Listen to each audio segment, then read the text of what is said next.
Hi, and welcome back to my channel. If you're new here, my name's Tanya. I'm a musician, blogger, passive income and SEO specialist, and this is the first video in a 4-part video series I'm doing the month of October on essentials you need to run a small business. And in this first video, I am interviewing Khara Wolf. She is a musician and web designer who specializes in Squarespace. She's going to talk about how she ended up moving from music to web design, although she does play and teach oboe on a regular basis still too. She's going to talk about why she ended up going with Squarespace and give you some juicy secrets and tips on how to optimize your own Squarespace website. So let's get into the interview. Okay, so I am here with Khara Wolf, a fabulous web designer and oboe player. And Khara, tell us a little bit about yourself. What got you into web design? Yeah, absolutely. Well, I actually graduated with a music performance degree. Like many of us do, start off going to music school with aspirations of being a professional musician. I still play professionally, but I graduated and started teaching private lessons, hustling, got myself an adjunct position at the college, doing all the things we're supposed to do, joining the regional symphonies, playing gigs, and realized there was a ceiling, there was a cap on how much income I could make. I live in a small town, and even still, just how many students can you teach a week, one-on-one like that? So I always had a interest in graphic design. Even back in high school, just used to play on Photoshop and kind of enjoyed that. And I thought, well, what's something I can do that's I can work for myself. I can work from anywhere. It's remote. It's scalable. I can set my own rates, set my own hours. And so I started doing graphic design. And I took some classes at the Art Institute online. That was before online classes were really a thing. So I got something out of it, mostly just hit Google and started studying YouTubes. And there wasn't even as much content out there as there is now, but just, through experience, started my business, started getting some clients. So I got my start actually in graphic design. And, at that point in my business, I was just kind of saying yes to everything. I get a client that needed a few graphic design things, and then they'd ask if I could do marketing, and then ask if I could do admin stuff, and they'd ask if I could do websites. And so started kind of building websites because even at that time, there was just a demand. There were a lot of people needing websites. And to this day, there are a lot of people needing websites. So the funny thing about website design is I kind of got started with it and ended up actually for a while focusing more on graphic design and marketing. And then post COVID, the business model shifted, the whole world shifted. So suddenly everybody was either doing their own websites, doing their own graphic design, doing their own marketing. A lot of people were DIYing it, or they had brought in staff to do it. So my business model before COVID was I would get these clients and I would just do everything for them. And they were long-term clients, usually a couple years. And after COVID, businesses didn't really need that. They were just hiring people in-house. So I had to kind of shift my business model and think, okay, what's the one thing I love the most? What's the one thing I can scale the most? And for me, it was websites. I felt like there was a big demand for it. And I also felt like that was the one thing I enjoyed the most. So I kind of niched down, focused on websites, ended up niching down even further to Squarespace, specifically as a platform. I kind of started admitting to myself that I was sort of annoyed with WordPress, more complicated platform. And in 2022, right, kind of after COVID, Squarespace came out with a new drag and drop builder, and they came out with their 7.1 platform. That was actually back in 2019, I believe. So before I used to do all these business websites on WordPress because it felt like it was, Squarespace was too limited, but then all of a sudden Squarespace wasn't limited anymore. And I enjoy designing on that platform. My clients have an easier time editing, and no one has to pay maintenance fees to keep it from exploding every other month. So I switched over, and it's just been so fun. And I've been able to deliver a lot more websites, and I really enjoy the process. So that is where I'm at now. That's fabulous. Yeah, your origin story is very similar to mine. Graduating with that performance degree, than trying to break through that glass ceiling and start really pivoting. So I love a good pivot story. Um, Squarespace. So we've talked, I'm a WordPress girl, and I'm a WordPress girl because it's what I know. It's what I'm comfortable with. And used to, WordPress was the only platform you needed to be on if SEO was something you really wanted to happen. And I will be the first to tell you, with the Google Palooza of updates over the last year and a half, it really doesn't matter anymore. Might WordPress give you a slight edge? Maybe, but I've really seen Squarespace websites and Wix websites, especially those two, really popping off.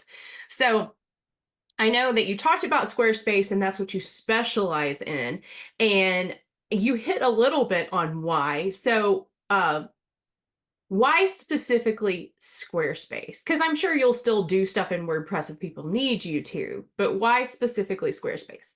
Yeah, absolutely. It's a great question. So the design platform is more intuitive. It's very more drag and drop. It's a lot more like Canva. And there's literally one theme. It's the 7.1 framework. It's a blank slate. And rather than dealing with all these different WordPress themes and WordPress plugins and every client needing a different theme and having, to learn these different themes, different plugins, different builders, it's just one. There's one interface to learn. So I feel like as a designer, I've been able to get more skilled in it, and specialized in it. Whereas WordPress, you're chasing a lot of different, as a designer who's offering to multiple kinds of clients, I feel like I spend a lot of time chasing, the different themes and plugins I needed for each individual client. And then from the client side, it's just much easier to maintain because they don't have to update plugins. There's no security issues.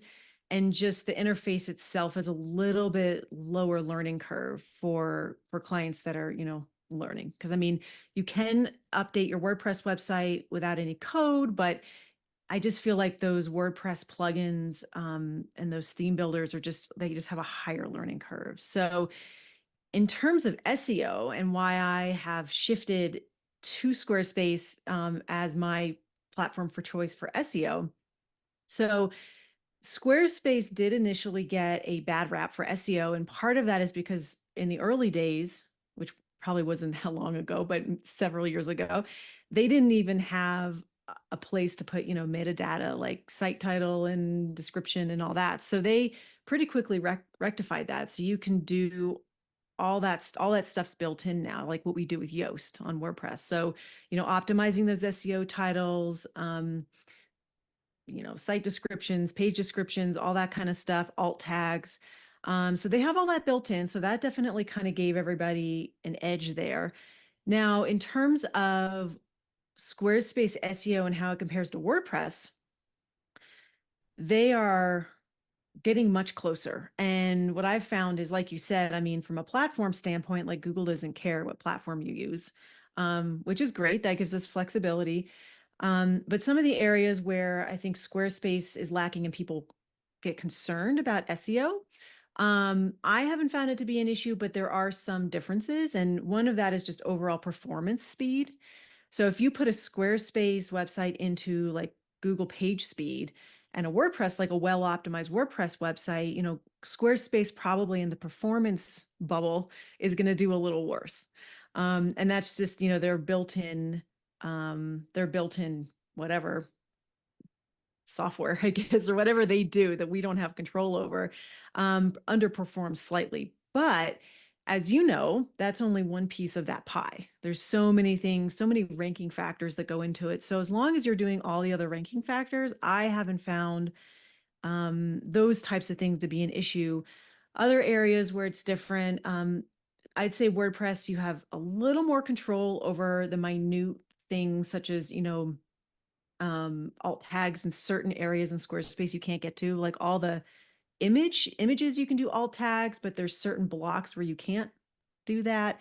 But again, it's such a small piece of the pie. It doesn't seem to have enough of an impact for it to be a make or break it. At this point with Squarespace SEO, I'd say in comparison to WordPress, they Well, the the one WordPress blogging, like if you're really heavily into blogging, you can do great blogging on Squarespace, but the one feature that I really miss is the bulk edit. Like little tiny things like that, if you're managing like 100 blogs and you want to change those, categories and tags, I mean, that is a one by one thing on Squarespace. So, hopefully they will get to more of that. I mean, Squarespace, WordPress was first and foremost a blogging platform. So there are some small things. That being said, I think right here now in 2024, the reason that Squarespace still gets a bad rap for SEO is because it's more of a DIY platform, right? Like there's more people building their own websites on Squarespace than WordPress. So, yeah, like I think the statistic is around 84% of Squarespace websites aren't ranking on Google right now. But it's not because they can't, it's because they're mostly there's a lot of DIYers building on Squarespace, whereas WordPress, there's a lot more professionals that know what they're doing.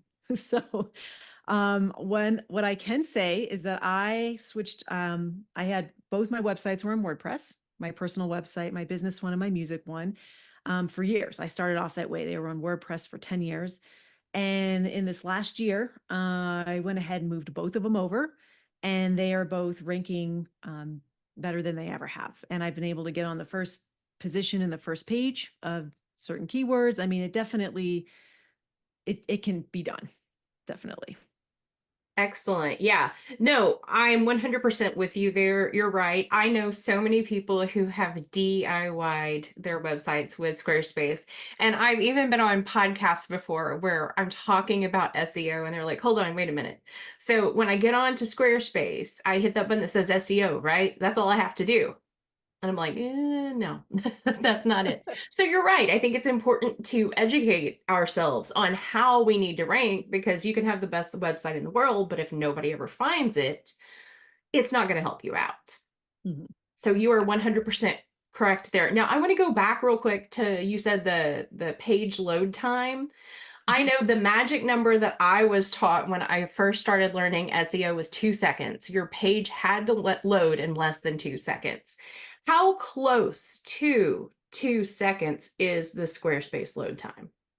It's a great question. I would say if you are using minimal plugins or no plugins at all, and plugins on Squarespace are just little code snippets. But what I have found is when I build a website without any additional code, so it's just their tried and true platform. I haven't like customized it with with JavaScript or things like that.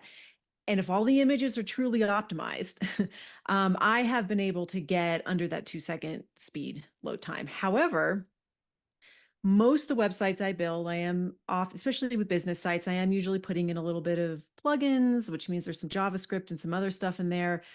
I, of course, optimize all those images for my clients when I'm building a site, but just adding in that custom code will slow it down slightly.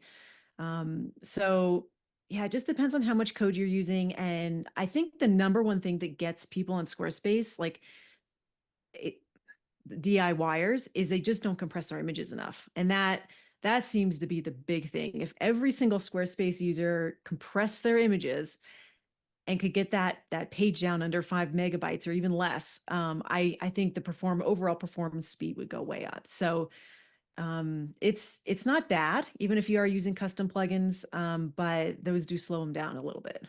Yeah, well, the plugins slow down WordPress too. I mean, it's the same situation. The more things you have going, the slower it's going to run. And Yeah. you're right about the images, and it's such an easy thing to do. It is such an easy thing to do. Early on, I had a plugin that did it for me. Mhm. And at this point, I just do it all myself. It takes all of 2 seconds to compress that file and then upload it, and it loads so much faster. Yeah, I was wondering, yeah, on WordPress, like what your preference was there, because back when I was doing WordPress, I used to just compress everything. I have Photoshop. I'm a graphic designer. I would just compress everything, and by the time I learned you could install a plugin and do it for you, I was like, well, um, okay, everything's already compressed.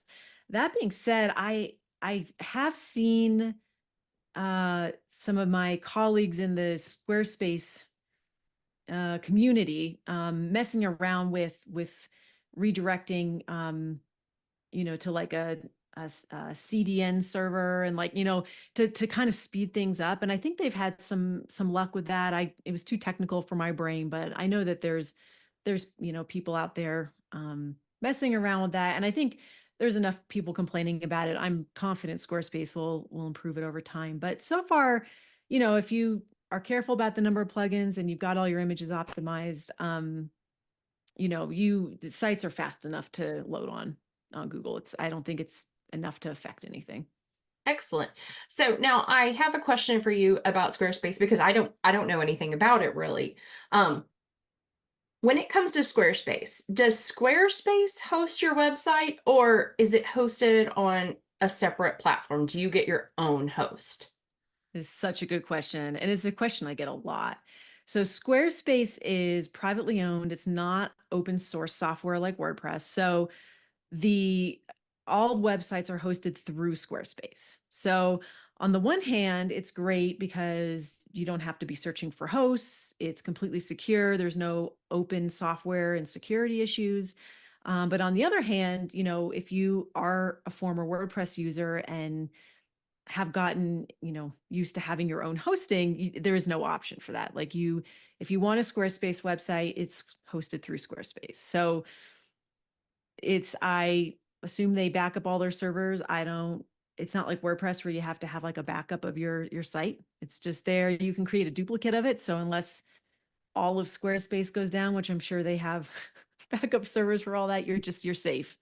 So the nice thing about it, at least for clients, I feel like, is they don't have to go find a host. They don't have to do security plugins and all that, but you are stuck with whatever hosting Squarespace decides to charge. I mean, it's not like you can shop around. Gotcha. Yeah, and as a WordPress user, I've been through hosts. As most WordPress users, I started with Bluehost. I Mhm. will never recommend them. I could make a fortune as a Bluehost affiliate. There are people who make so much money being, if I will not do it because they're terrible. Their customer service is awful. And now I'm on WPX. And I know your host has a lot to do with your site speed as well, because when I moved from Bluehost to WPX, my site at the time started loading in under a second, whereas with Bluehost, it was about 4 seconds. Yeah. So I know that plays a big part. WPX is not the cheapest host by any means, but I think their customer service has possibly been the best I've ever had. If there's a problem with my website, they are on it in 10 minutes. Like from when I open the ticket, I have heard from them with a solution or a we're working on it in 10 minutes. If there's a problem with my website that's not even their fault, they'll fix it for me. They update all my SSL certificates for me. I don't have to think about it. So, what is the customer service like on the Squarespace platform? Yeah, it's a great question. Yeah, I did something similar with my WordPress sites back in the day, and then even now when I am working with the WordPress client, usually the first thing we do is change hosts for the same reason. I mean, some of those shared platforms are awful. So I have a local guy, and we switch it over, and then yeah, same thing. He takes care of the security certificate. If I have any issues, I just email him. It's like, okay, you fix it, and he does. It's great. So for Squarespace, they have 24/7 email support. So it's you do have that built-in support system. Um, they used to have chat, but now chat's only available for certain topics. They've gotten a little bit overloaded in the last like 6 months. So for me, there have been customer service used to be incredible. Like you get on chat and someone would answer your question in 2 minutes and it was great. In the last 6 months, it's shifted a little bit. I still feel like it's good customer service, but there have been complaints. I've seen complaints on like Facebook groups and stuff. I have not experienced that, but I've seen it. And I think what's going on is if you are a Circle member, so if you have 3 websites or more that you've designed that you're an admin on, you can become a Circle member. And they give priority customer service to Circle members. So I haven't had an issue. I mean, anytime I've emailed customer service, I hear back like within the day. And I kind of miss the chat being available for everything, but I mean, email works too. It's fine. But maybe it's possible the people that have their own websites and they're not circle members, it's possible that that customer service time is slowed down. I think the company is just growing a little faster than it can keep up with. So I'm pretty confident it's just growing pains. The guy who owns Squarespace and founded the company still owns it. And he's a great guy. I mean, he cares about his product. So just kind of waiting to see if that doesn't just improve a little bit. But as a circle member, I haven't had issues. So what I tell my clients is basically, if you have a problem or you're experiencing a difficulty, I mean, I'll email for my clients. Like I'll get on customer service, send an email, I hear back right away, like really take care of, all my clients in that way. So I'm not sure what the experience is for DIYers in this moment, but I know for my clients, no one's had an issue. And I'll be the first to say, I don't think anyone should DIY their website unless they know what they're doing. I know that I had some really terrible websites early on before before I figured things out.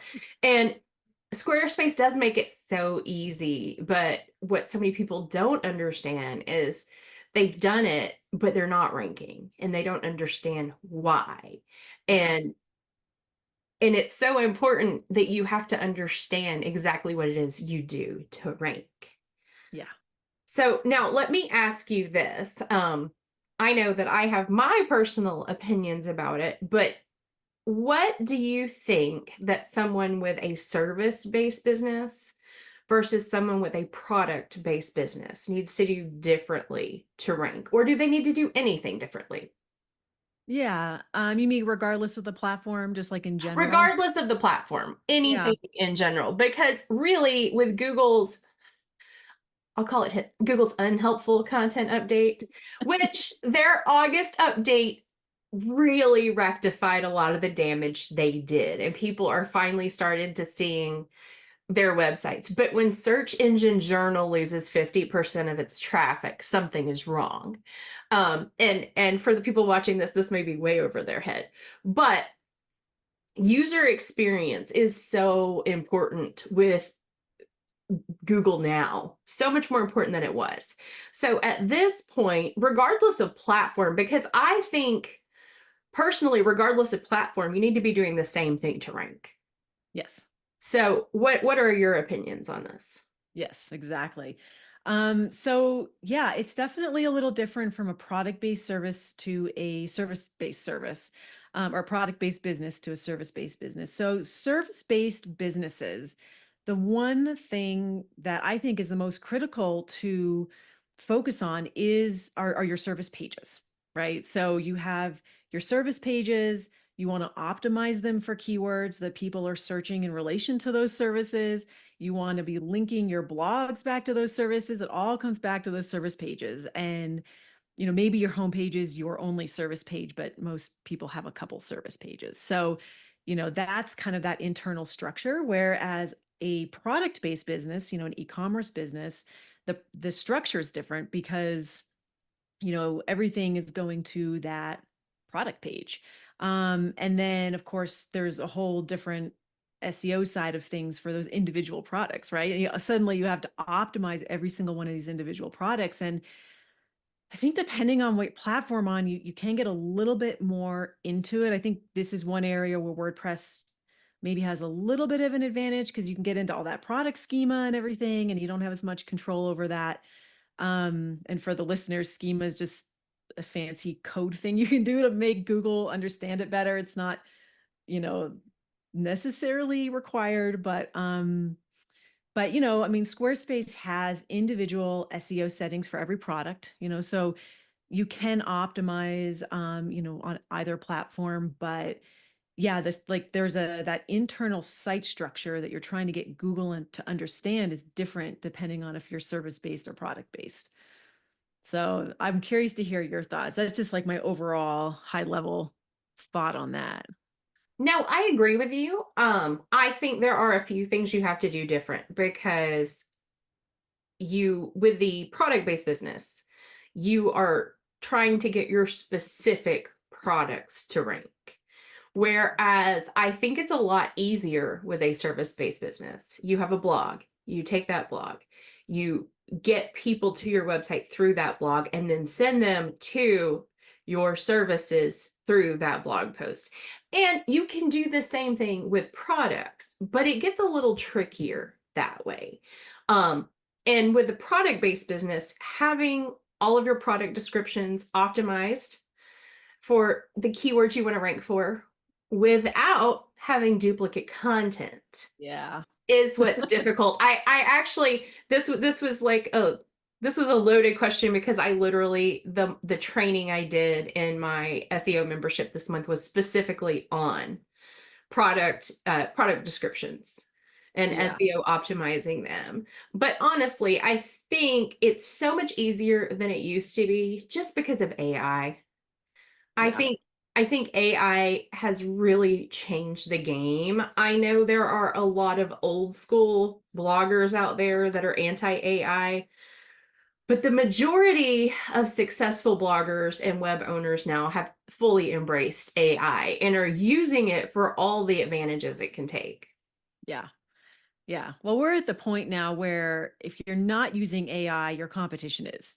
I mean, I've started integrating it recently. I'm still wrapping my head around it, but it has become part of my day to day, especially with SEO. And I mean, if nothing else, because I know other people are using it, and it does give you an edge. Once you figure it out and you're using it, you will have an edge over the people who aren't using AI. So, and everything that I've been watching and hearing about AI, I mean, it's the future, whether we like it or not. So, kind of getting in the ground floor, starting to mess around with it now, definitely I think will make it. I think the sooner you can get on the AI train, the easier it is to just deal with it and learn. It's going to get more complicated, probably. Oh, and full disclosure, I've been using AI writers for over 4 years. Awesome. I Yeah. mean, for over I grew up with the development of AI. I've been using them since before ChatGPT existed. Yeah. No, you're like totally ahead of the curve.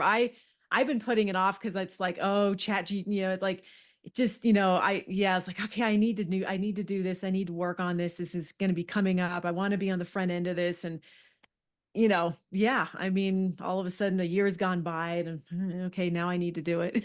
So it's great. Well, and if you Yeah. think about it, Google has its own AI. So if Google's going to create an AI, and Google has said out up front that they're fine with AI written content as long as it's good quality content. Yes. Yeah. So yeah, I'm all there for it. And I bounce back and forth between three AI writers. Sometimes Hmm. I'll use all three. Sometimes Yeah. I will use one, then pass it off to another and then tweak it myself. It just depends. I use it so much. Yeah. What I found interesting and fascinating about AI is I feel like these AI writers understand Google better than we do. And I mean, we approach SEO as humans, and AI approaches SEO as a computer, and it thinks of it differently than we do. I mean, I'll be working with some AI content, and it's like, oh, that's how Google's probably interpreting this. And I mean, our human brains go about it a little differently. And so it really does give you an edge. It's very interesting. Oh, it saves so much time also because I remember back pre-AI when I was going to do keyword research on a term and I would just type it into a Google search engine and something completely different came up. I would be like, oh, this is not, for example, the word music studio. Okay, the two of us are music teachers, and we think of music studio, it is a collection of students that you have that you teach. But Google sees music studio as a room that you go into to record. Yeah. And I was like, oh, I didn't think about it that way because my brain thinks what I know. And now with AI, if you whether you go into ChatGPT or Google Gemini or Claude or any of them, you go in and it's like outline a blog post around the keyword music studio. Bam, it generates it and all this stuff that you're not thinking about is coming up. It's like, oh, maybe this is not a keyword for me. Maybe I Exactly. need to go a different route on this. So Yeah. it's like instantly giving you that answer instead of having to take even 10 to 15 minutes to look it up yourself. It saves an immense amount of time. Yeah, I love that. That's a great shortcut. Like even just write a blog post around this key, or write even a summary around this keyword, and boom, you know whether or not it's the intent's right. Oh, That's a great trick. absolutely. Absolutely. It helps you understand user intent in a way that you would have never imagined. Yeah. So, but yeah, AI, I'm an AI girl. I've been an AI girl from day one. I've gotten lots of flack over it through the years, but now people are coming on board. Yeah. It's all good because I mean I've used Jasper, I've used Koala, I you name it, I've used it. So Yeah.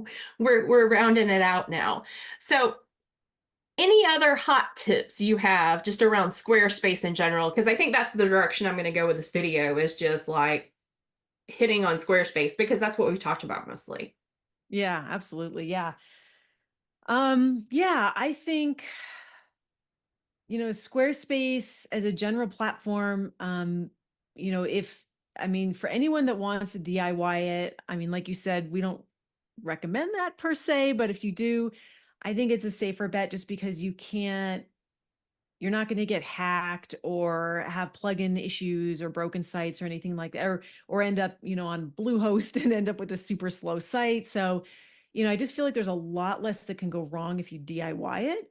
Um, in terms of hiring a developer, for WordPress versus Squarespace, I think the right person for you is the right person for you at the end of the day. And, my philosophy is, just for people who are wondering what platform to use, if they are wanting to hire someone, I think if not, Squarespace or Wix, just because it can't screw it up. But for people that want to hire someone, I mean, it's just about finding the right fit, someone that you're happy with their prices, you're happy with their maintenance packages, if you want a maintenance package or don't want a maintenance package, their design, look at their sites. I mean, it's so hard to suggest to someone that they should pick a web designer based on the platform they're using. I think it's more important that they're happy with that package that that person's offering, and the customer support after, and the person they're working with, and all that.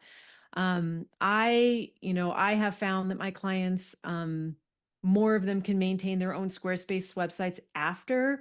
My WordPress clients, I pretty much always end up charging a maintenance fee just because they need help updating their plugins. Like, they just need it. Whereas my Squarespace clients, it's 50-50. Some of them, a lot of them will maintain their own sites, and some of them will, stay on my super ridiculously cheap client support package, which basically I just stay on as an admin and answer questions, because they don't really need me to do anything. Um, so it's a great option, and it absolutely can work for SEO. I've seen it. I've done it with my own websites. Henry Purchase is the owner and founder of SEO Space. And I just graduated or got accredited from his SEO Space Academy. And he has built basically the Yoast plugin for Squarespace. And he's, I think, changing the SEO game, because now on Squarespace, we have a plugin. And I think it actually outperforms Yoast. It tells you exactly what to do. You can audit your site. So there are strides happening in the SEO space for Squarespace. So I think it's a perfectly acceptable platform now for people that want to rank on Google. Like you said, we have to do the same things no matter what platform we're on. So at the end of the day, it really doesn't matter. Oh, 100%. And that plugin could be a big game changer because frankly, Yoast, I use Yoast to put in SEO, like to optimize my site. I don't do what Yoast tells me to do. I do what I know to do and what I know works as someone who has years of experience in search engine optimization. And very rarely do I get the little green light button for Yoast. I get lots of orange lights, but you know what? Those posts are ranking in the top 10 positions. So Exactly. it's not about getting that green light. So I get you there, but that's excellent that that is available. Now I know you do custom web design, but you have some pre-designed website templates as well, correct? So that's a little less expensive if people can't afford a custom design. Yeah. I do the custom design thing. I do have a affordable landing page package that's just a couple of pages. And then I do have a handful of templates, pre-designed, professionally designed templates for musicians. So I was trying to kind of close that gap. I felt like there weren't that many music templates in the Squarespace sphere.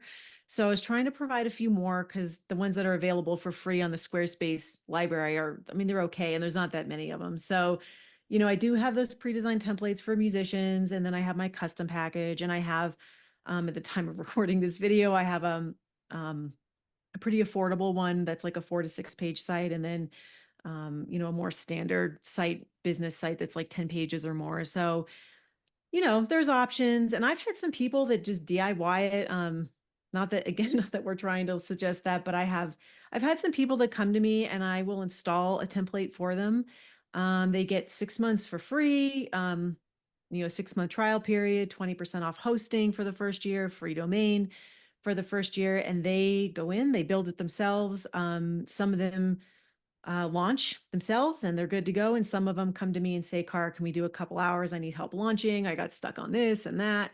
So that's an affordable way for some of my clients to have that price tag, but get a little bit of help because, again, unlike WordPress, like I don't have to worry about, what theme did you choose? What plugins are you using? Like I can get in there no matter what template the client starts from on a DIY basis and transform it in a matter of hours. It's just way less complicated. So there's choices. Awesome. So how can people find you? Yeah. My websitesbykhara.com.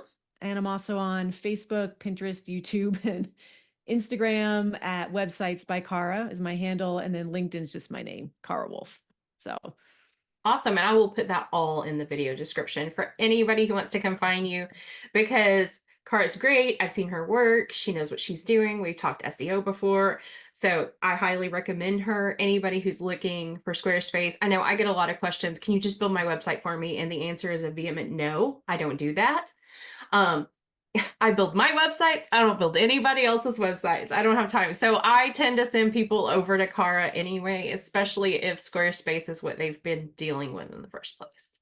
So it's been so much fun chatting with you. yeah, thank you so much for having me. This was so much fun. I love talking about SEO, but it's funny because after a while, your friends and family are kind of like, I don't want to hear about it. So like, oh, I get to get on today and talk to you about SEO, and this is going to be great. So yeah, hopefully we have been inspired, some people to do some SEO on their sites, get ranking on Google. It is absolutely 100% worth it. Absolutely. Thanks.